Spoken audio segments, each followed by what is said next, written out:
Welcome to the world of daily life stories. Don't forget to like and subscribe so you don't miss new stories. Enjoy listening. The Invitation. The soft buzz of announcements echoed across the Austin-Bergstrom International Airport, blending seamlessly with the rhythm of polished shoes clicking against the marble floors. The VIP lounge was a world apart, exuding an aura of exclusivity. The smell of freshly brewed coffee wafted through the air, mingling with the subtle scent of high-end cologne. Guests in tailored suits and designer dresses lounged in plush leather armchairs, their hushed conversations underscored by the occasional burst of laughter. Leona Hayes sat stiffly by the window, her fingers curled tightly around the strap of her canvas tote. It was her only carry-on, its frayed edges a sharp contrast to the pristine, polished environment. She adjusted her glasses nervously, her wide, brown eyes scanning the room. She was an anomaly here, a young woman of modest means thrust into a world of opulence and excess. Her presence in the lounge was no accident, though she often felt like it was. Leona had been selected as one of 5 young scholars invited to a prestigious social justice conference in New York City. The organization hosting the event had spared no expense, gifting each participant a first-class ticket. It was a once-in-a-lifetime opportunity, yet as Leona glanced around the room, she couldn't shake the feeling that she didn't belong. The stares, brief but noticeable, felt like tiny pinpricks against her skin. Leona had grown up in a working-class neighborhood in Houston. Her mother worked double shifts as a nurse, and her father, a mechanic, spent weekends fixing cars in their driveway to make ends meet. They'd always emphasized education, pushing her to aim higher. Leona had risen to the challenge, graduating at the top of her class and earning a full scholarship to a prestigious university. She had dreams of becoming an advocate for marginalized communities, using her voice to challenge systemic inequities. But even with all her achievements, moments like these reminded her how far removed she was from the circles of power and privilege. She fiddled with the edge of her sweater, willing herself to blend in. "Excuse me, miss," a soft voice interrupted her thoughts. Leona looked up to see a lounge attendant, her uniform immaculate and her smile practiced. "May I get you something? Coffee? Tea? Perhaps a glass of champagne?" Leona hesitated. "Just water, please," she replied, her voice barely audible. The attendant nodded and disappeared, leaving Leona alone with her thoughts. She watched as a couple across the room laughed, their matching Rolex watches catching the light. She envied their ease, their confidence. She glanced at her phone, checking the time. Her flight was scheduled to board in 30 minutes. As she slipped her phone back into her bag, a shadow fell over her. She looked up to see a woman in her early 40s standing before her. The woman was impeccably dressed, her silk blouse and pencil skirt radiating sophistication. A large diamond ring sparkled on her finger, catching Leona's attention for a brief moment. "Hello," the woman began, her tone friendly but laced with authority. "I'm Diana, the lead flight attendant for your upcoming flight. I just wanted to personally welcome you and ensure you have a comfortable experience." Leona blinked, momentarily taken aback. "Thank you," she managed, forcing a smile. Diana's eyes flickered over Leona's tote bag and worn sneakers, a subtle but unmistakable assessment. "You're traveling for business, I presume?" Leona nodded. "I'm attending a conference in New York." "Wonderful," Diana replied, her smile widening. "Well, if there's anything you need, don't hesitate to let us know." With that, Diana turned and walked away, her heels clicking sharply against the floor. Leona exhaled, the interaction leaving her with a lingering unease. She brushed it off, reminding herself that she was here for a reason. She had earned her place. The boarding announcement crackled over the speakers, and Leona gathered her belongings. As she approached the gate, she felt a flutter of excitement mixed with anxiety. This was her first time flying first class, and she couldn't wait to see what it was like. She handed her ticket to the agent, who scanned it without a word, and stepped onto the jet bridge. The first-class cabin was a dream come true. The seats were spacious, more like private pods than chairs, with soft leather cushions and enough legroom to stretch comfortably. A flight attendant greeted her warmly, guiding her to her seat. Leona settled in, marveling at the amenities, a plush blanket, noise-canceling headphones, and a menu filled with gourmet options. As the plane filled, Leona noticed Diana again, moving gracefully through the cabin. Her demeanor was polished, her every move choreographed. Leona tried to relax, burying herself in a book. She was determined to enjoy this experience, to soak in every moment. But just as the plane began to taxi down the runway, a commotion erupted near the front of the cabin. Diana's voice rang out, sharp and commanding. "Stop everything," she called, her eyes scanning the passengers. "A valuable item has gone missing." Leona froze, her heart pounding. She glanced around, confusion and tension rippling through the cabin. Diana strode purposefully down the aisle, her gaze intense. "This is a serious matter," Diana announced, her voice carrying authority. "A passenger's diamond ring has been reported missing. We will not take off until it is found." Leona's stomach twisted in knots. She clutched her tote bag tightly, a sense of foreboding settling over her. As Diana's eyes met hers, Leona's world tilted. She had no idea that this flight would become the most defining moment of her life, a test of her resilience, integrity, and courage. And the storm was just beginning. Diana's piercing gaze lingered on Leona longer than was comfortable, and Leona felt her throat tighten. She wasn't sure why the flight attendant's attention was directed her way, but it made her grip her tote bag even tighter. Around her, passengers murmured in hushed tones, their voices carrying both irritation and intrigue. The announcement about the missing diamond ring had disrupted the air of luxury and calm in the first-class cabin, replacing it with unease. Leona shifted in her seat, trying to focus on her book again, but her mind raced. She hadn't seen anything suspicious and had spent most of the boarding time tucked away in her seat. Yet, she couldn't shake the feeling that Diana's earlier scrutiny of her clothes, her bag, had planted a seed of doubt. Maybe it was nothing. Maybe the attendant was simply surveying the cabin for answers. Leona tried to convince herself of this, but the tension in her chest refused to dissipate. Diana began making her way down the aisle, stopping at each passenger to explain the situation. The missing ring, she clarified, belonged to a prominent businesswoman seated near the front of the cabin. According to Diana, the woman had taken off the ring to sanitize her hands after boarding, setting it momentarily on her tray table.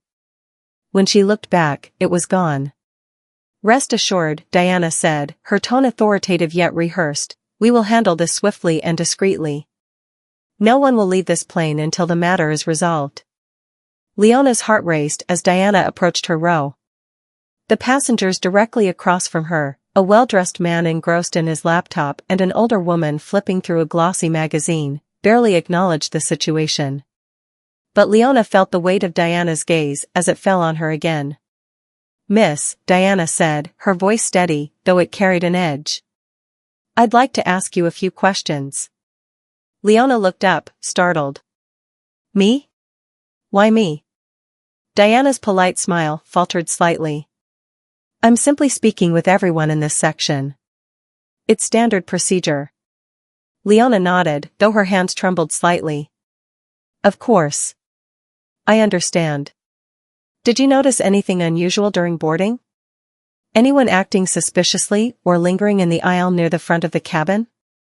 Leona shook her head quickly. "No, I didn't see anything.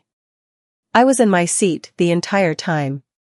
Diana studied her for a moment before glancing at the tote bag clutched tightly on her lap. "May I ask what's in your bag?" Leona's mouth went dry. "Just my personal belongings," she replied, her voice quieter now. "Books, snacks, a sweater, nothing unusual." "I see," Diana said, her expression neutral, but her tone clipped. "Would you mind if I took a quick look? It's routine, just to rule out any misunderstandings." Leona's stomach twisted. She wanted to protest, to ask why her bag was being singled out, but the weight of the passengers' gazes bore down on her. The murmurs around her grew louder. If she refused, it would only make her seem guilty. Taking a deep breath, she loosened her grip and handed the tote to Diana. The flight attendant opened the bag and began rifling through its contents with precision. She pulled out Leona's battered copy of The Fire Next Time, a half-empty water bottle, a pack of gum, and a neatly folded sweater. Each item was examined briefly before being set aside. Diana's hands moved methodically, but her movements slowed as she reached the bottom of the bag.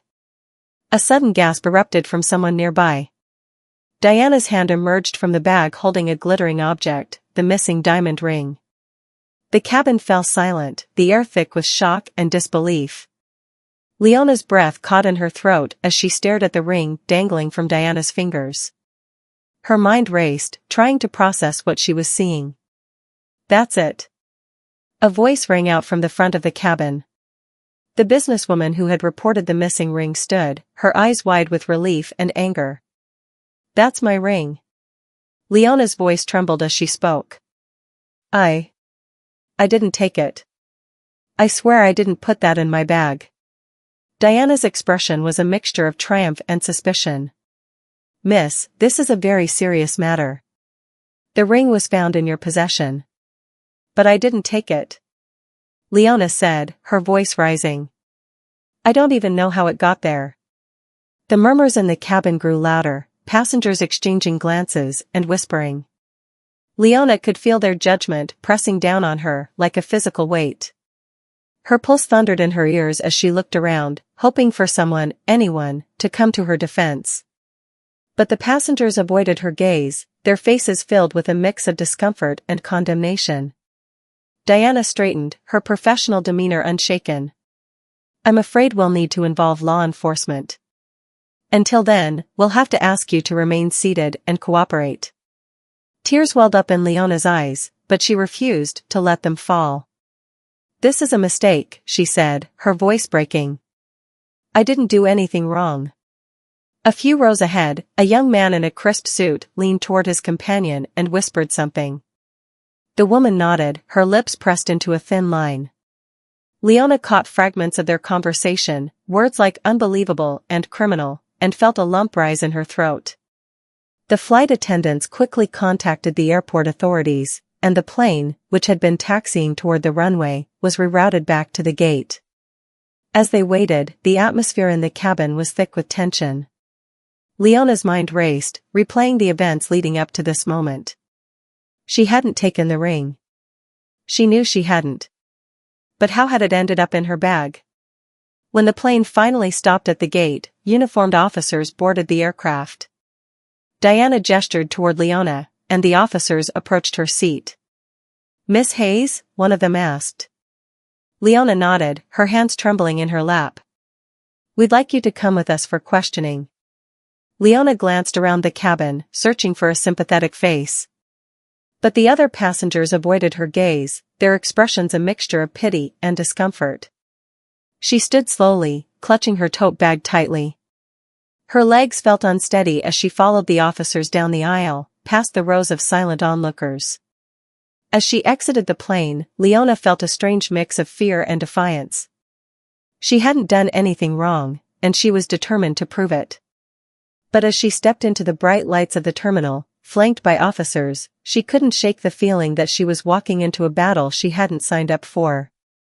At the airport's security office, Leona was seated at a small table in a starkly lit room. The officers asked her to recount her version of events, and she told them everything, how she had boarded the plane, taken her seat, and stayed there until the commotion started. She explained that she had no idea how the ring ended up in her bag. The officers listened carefully, their expressions neutral. When they finished their questioning, one of them stepped out of the room, leaving Leona alone with her thoughts.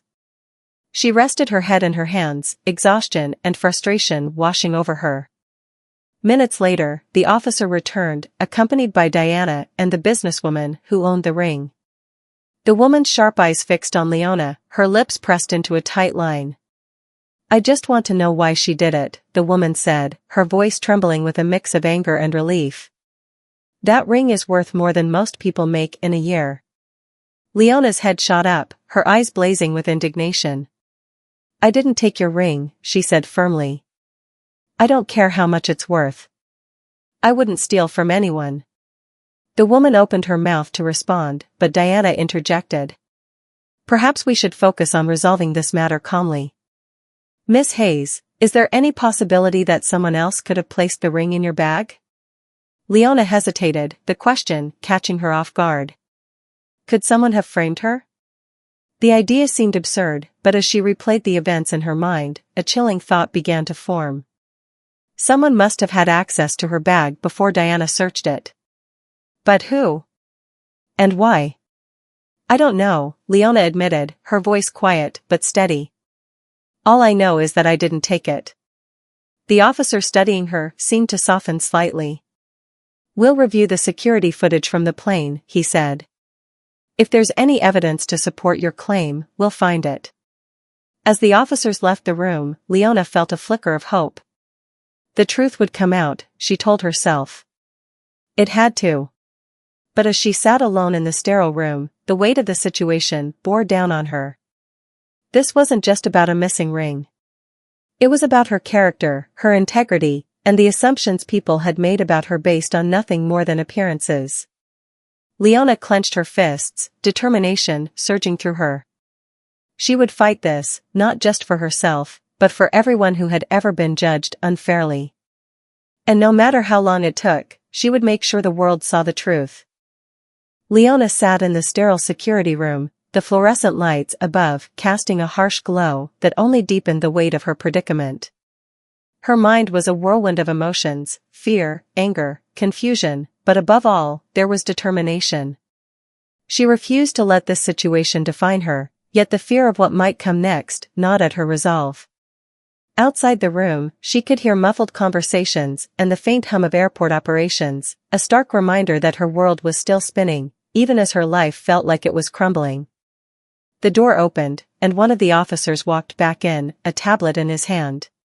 He set it down on the table and met her gaze, his expression measured but not unkind. Miss Hayes, we've begun reviewing the security footage from the plane, he said, his tone steady. I'll be honest with you, it's not a quick process, but we'll find out what happened. In the meantime, do you remember anyone coming close to your bag during the flight? Even for a moment? Leona thought hard, her brow furrowed. The moments before takeoff had been a blur, and she'd been so preoccupied with trying to fit in that she hadn't paid close attention to her surroundings. No, she said finally, shaking her head. I was in my seat the whole time, and my bag was on the floor in front of me. I didn't leave it, and I didn't see anyone touch it. The officer nodded, scribbling something on a notepad. All right. We'll continue to investigate. Leona's heart sank. Though his words were professional, the underlying skepticism was unmistakable. She was used to being underestimated, to being judged unfairly, but this was different. This was her integrity, her future, being questioned in a way that could leave permanent scars. Moments later, Diana entered the room, her polished demeanor as intact as ever. She carried a clipboard, which she set down on the table, before folding her hands neatly in front of her. Miss Hayes, Diana began, her voice calm but with a subtle edge. I wanted to let you know that we're doing everything we can to resolve this matter swiftly. However, given the circumstances, I feel it's important to ask, are you certain you didn't pick up the ring by mistake? Perhaps you thought it was yours or something else? Leona stared at her, disbelief flashing across her face. Are you serious? I told you already, I didn't touch that ring. I didn't even see it until you pulled it out of my bag. Diana's expression didn't waver. It's just that situations like these often arise from misunderstandings.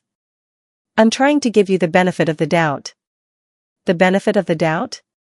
Leona's voice rose, frustration spilling over. You think you're doing me a favor by insinuating I'm a thief? You don't know me. You don't know anything about me. Diana blinked, her composure momentarily faltering. Miss Hayes, I'm simply trying to understand what happened. No, you're not, Leona shot back. You're trying to make this easier for yourself by pinning the blame on me because I don't fit in here. You looked at me the moment I walked into that lounge, and you decided I didn't belong. That's why we're here. The room fell silent, the weight of Leona's words hanging in the air. For the first time, Diana seemed unsure of herself. She opened her mouth to respond but was interrupted by a knock at the door. Another officer stepped in, his face serious. "We've found something," he said. Leona's stomach flipped. She wasn't sure whether to feel relief or dread. The officer gestured for her to follow, and she stood, her legs shaky but steadying with each step.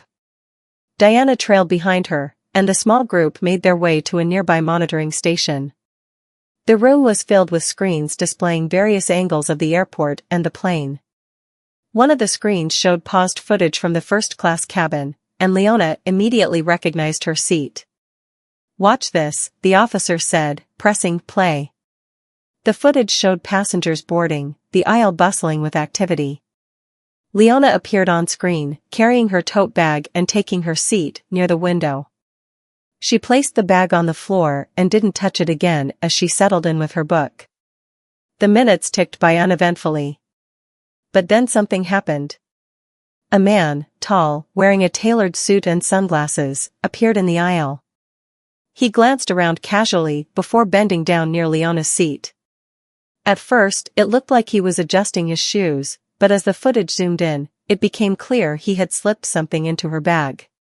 It was quick, almost imperceptible, but undeniable. Leona's heart raced as she watched. "That's him," she said, her voice trembling. "That's who did it."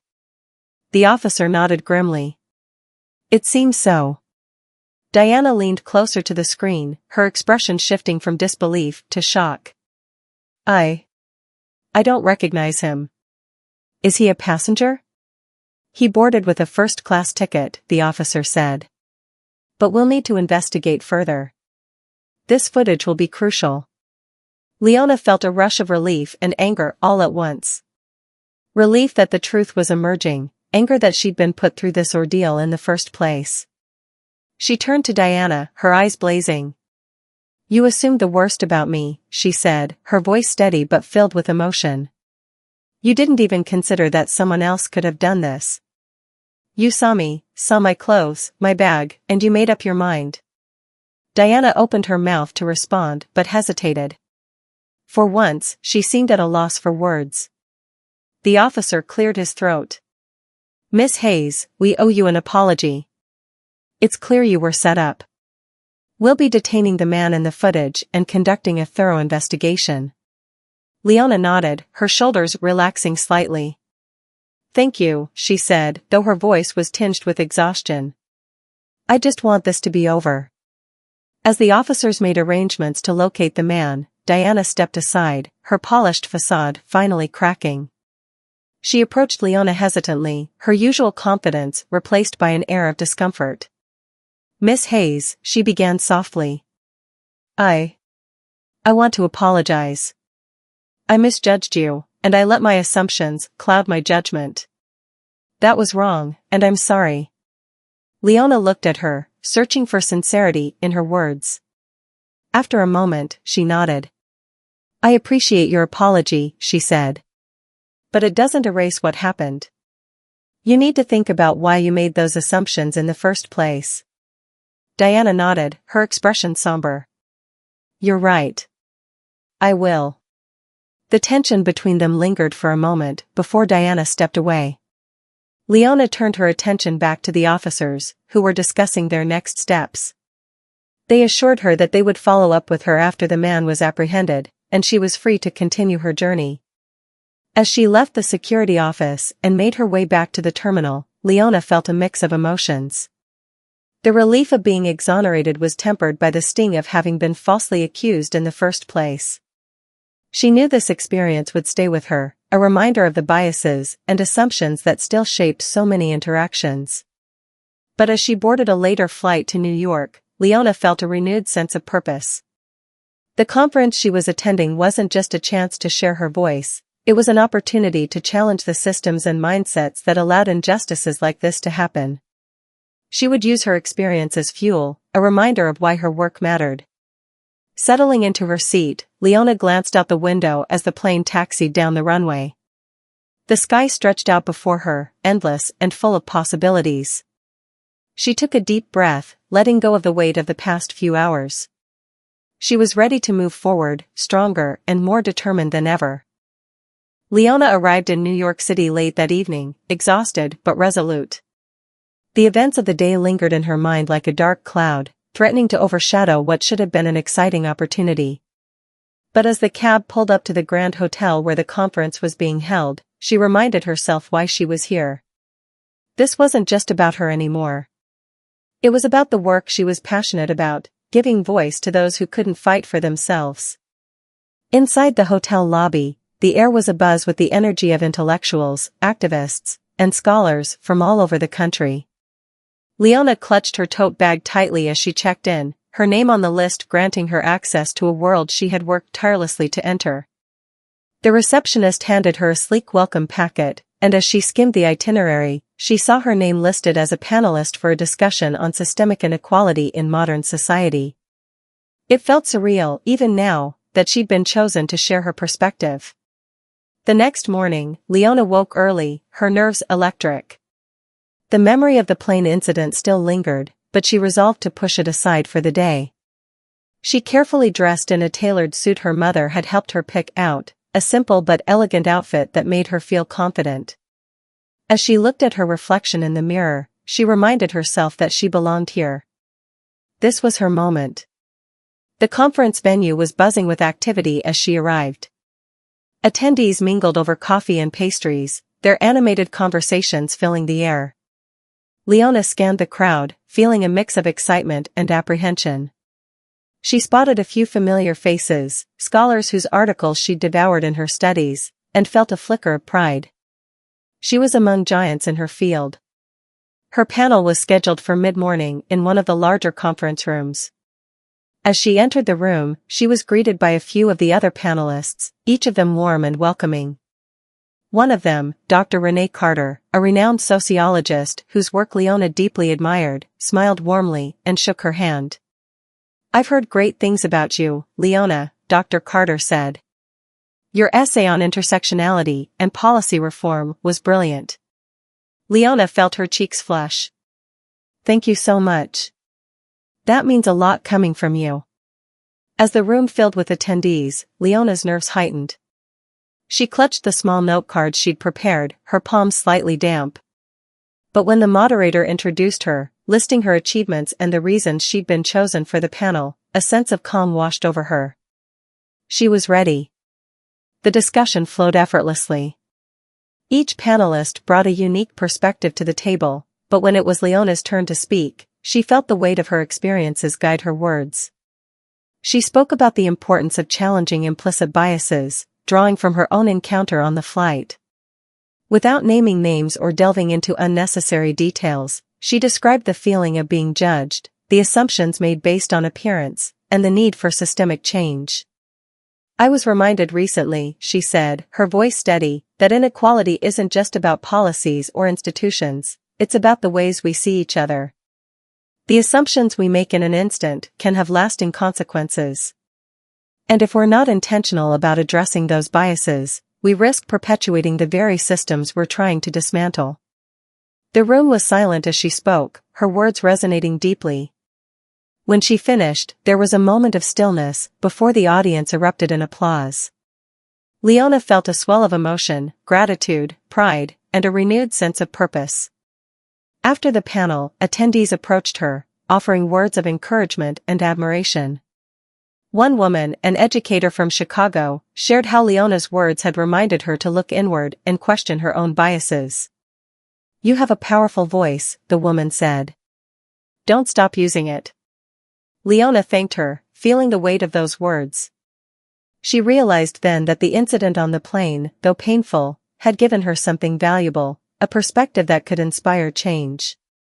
As the day progressed, Leona attended other sessions, each one sparking new ideas and connections. During a break, she found herself at a coffee station, pouring a cup of tea when a familiar voice called her name. She turned to see Dr. Carter approaching, a thoughtful expression on her face. "Leona, do you have a moment?" Dr. Carter asked.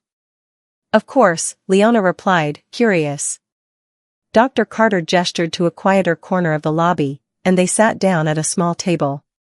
I wanted to tell you how much your story resonated with me, she began.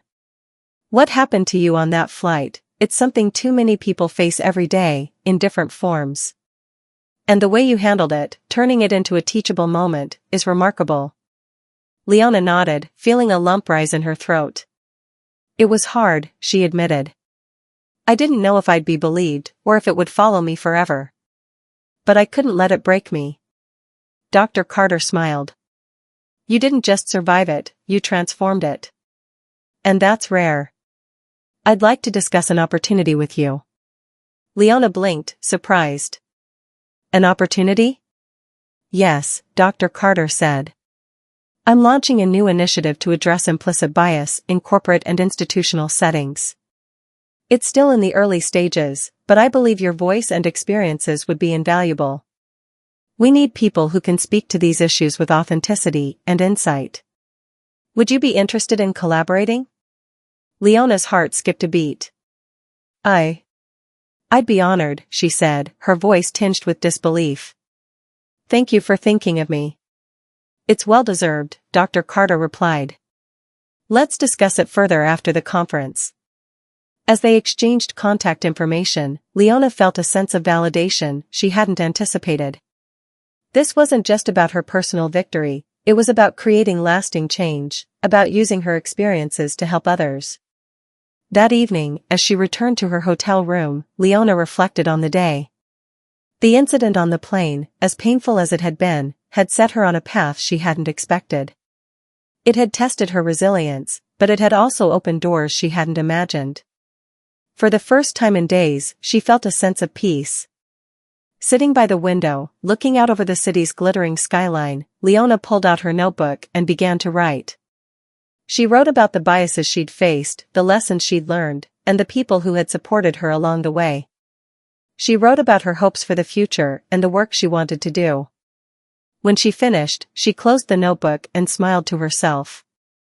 The journey wasn't over, but she was ready for whatever came next. And this time, she knew exactly who she was and what she stood for. The final day of the conference arrived with a sense of anticipation. Leona woke to sunlight streaming through her hotel window, the warmth of it a comforting presence against the backdrop of the whirlwind week she'd experienced. She had spent the last 2 days immersed in discussions, connecting with thought leaders, activists, and scholars who shared her passion for change. Each conversation had been like a spark, igniting new ideas and deepening her resolve. But today was different. Today she would deliver her keynote address, the moment she'd dreamed of since receiving the invitation to the conference. As she prepared, Leona couldn't help but reflect on the journey that had brought her here. From her modest upbringing in Houston to the halls of academia and now to this prestigious stage, every step had been marked by challenges. The ordeal on the flight was just the latest reminder of how deeply systemic biases could cut, but it was also a testament to her resilience. She had come through it stronger, and now she had the chance to speak directly to those who could help make a difference. Dressed in a sleek navy dress and matching blazer, Leona stood in front of the mirror, taking a moment to ground herself. She adjusted the small microphone pinned to her lapel, her fingers brushing against the necklace she always wore, a simple gold chain her mother had given her when she graduated high school. It was a reminder of her roots, of the sacrifices her family had made to ensure she had every opportunity to succeed. By the time she arrived at the conference hall, the atmosphere was electric. Hundreds of attendees filled the seats, the hum of their conversations a testament to the importance of the event. A banner hung across the stage, its bold lettering declaring the theme of the conference, Redefining Justice, Voices for a New Era. Leona's name was displayed prominently in the program, alongside those of seasoned activists and acclaimed academics. As the previous speaker concluded their talk, the applause was thunderous. Leona took a deep breath, clutching the small stack of note cards she had meticulously prepared. She knew the audience would be a mix of supporters and skeptics, people eager to hear her perspective and others who might challenge it. But she welcomed the challenge, it was part of the work she had committed herself to. The MC introduced her with a glowing description of her academic achievements and her emerging voice in the fight for equity. When her name was called, the room erupted in applause. Leona rose from her seat and walked to the podium, her steps steady, despite the butterflies in her stomach. As she looked out at the sea of faces, she saw both familiarity and curiosity. She took a moment to meet their gaze before beginning. "Good morning," she started, her voice clear and steady. "When I was first invited to speak at this conference, I felt an overwhelming sense of honor, and, if I'm being honest, a little bit of fear. Standing here today, I feel both those emotions even more deeply. But I also feel something else, responsibility." She paused, letting her words settle over the audience. "The responsibility to tell the truth. The responsibility to share not just my story, but the stories of those who are too often silenced. And the responsibility to challenge all of us, including myself, to do better." Leona spoke about her upbringing, painting a vivid picture of the community that had shaped her. She described her parents' sacrifices, their unwavering belief in the power of education, and the lessons they had taught her about fairness and integrity. She shared how those lessons had driven her to pursue a career in social justice, and how they had guided her even in moments of profound doubt. "When we talk about justice," she continued, "we often think about laws, policies, and institutions. And yes, those are critical. But justice is also about the small moments, the quiet decisions we make every day about how we treat each other. It's about the assumptions we challenge and the biases we refuse to accept." Leona hesitated for a brief moment, then decided to address the incident on the flight head-on. Without naming specifics or individuals, she recounted how she had been falsely accused and how the experience had illuminated the subtle ways in which prejudice could manifest. She described the humiliation of being singled out, the fear of not being believed, and the anger of knowing she had done nothing wrong. "But here's the thing," she said, her voice growing stronger. "That moment didn't break me. It reminded me why I do this work. It reminded me of the importance of speaking out, not just for myself, but for everyone who has ever been judged, underestimated, or dismissed because of who they are." The room was silent, the weight of her words palpable. Leona continued, shifting her focus to solutions. She spoke about the importance of education, empathy, and accountability. She challenged the audience to examine their own biases, to question the systems they upheld, and to use their positions of privilege to advocate for those who couldn't. "We have the power to create a better world," she concluded. "But that power comes with responsibility. It's not enough to recognize injustice, we must act. We must listen, learn, and lead. Because justice isn't just an ideal, it's a practice. And it's one we must commit to every single day." As she finished, the audience erupted in applause. Some stood, their claps echoing through the hall. Leona felt a rush of emotion, relief, gratitude, and a deep sense of purpose. She had spoken her truth, and it had resonated. As she left the stage, several attendees approached her, their words filled with admiration and support. "That was powerful," one man said, shaking her hand. "You've given me a lot to think about." Another woman, her eyes glistening with unshed tears, simply said, "Thank you." Leona spent the rest of the day immersed in the conference, participating in breakout sessions and networking with other attendees. Each interaction reinforced her belief that change was possible, even if it was slow and often messy. She exchanged contact information with several people, including a group of young activists who were eager to collaborate on future projects. That evening, as the conference drew to a close, Leona found herself on the hotel rooftop, the city skyline stretching out before her. She leaned against the railing, the cool breeze brushing against her skin. In her hand was a small envelope, an official letter from Dr. Carter inviting her to join the initiative they had discussed earlier in the week. Leona opened the envelope, her eyes scanning the elegant stationery. It wasn't just an invitation, it was a commitment to something larger than herself. Dr. Carter had outlined a vision for the project, one that aligned perfectly with Leona's own aspirations. As she read, she felt a surge of excitement. This was her chance to make a tangible impact, to take the lessons she had learned and put them into action. She folded the letter carefully and tucked it into her bag, her mind already racing with ideas. The incident on the plane, the challenges she had faced, and the connections she had made at the conference, they were all pieces of a larger puzzle. And while the picture wasn't complete yet, Leona knew she was on the right path. As she stood there, the city lights twinkling like stars, Leona allowed herself a moment of quiet reflection. The journey ahead would be long and demanding, but she was ready. She had found her voice, and she wasn't afraid to use it. Justice wasn't just a concept, it was a promise. And Leona Hayes intended to keep it.